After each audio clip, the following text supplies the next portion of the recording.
بسم الله الرحمن الرحيم. I Allahs navn, den mest nådige, den barmhjertige. القارعة. Den slagkraftige time. ما القارعة. Hvad er den slagkraftige time? وما أدراك ما القارعة. Og hvad ved du om, hvad den slagkraftige time er?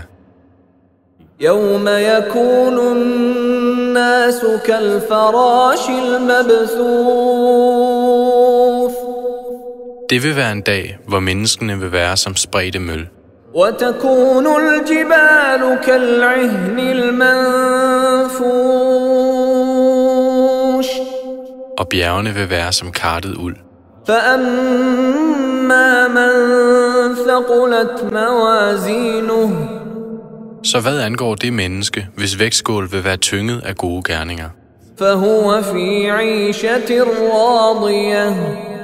Det vil da være i et tilfredsstillende liv. وأما من خفت موازينه.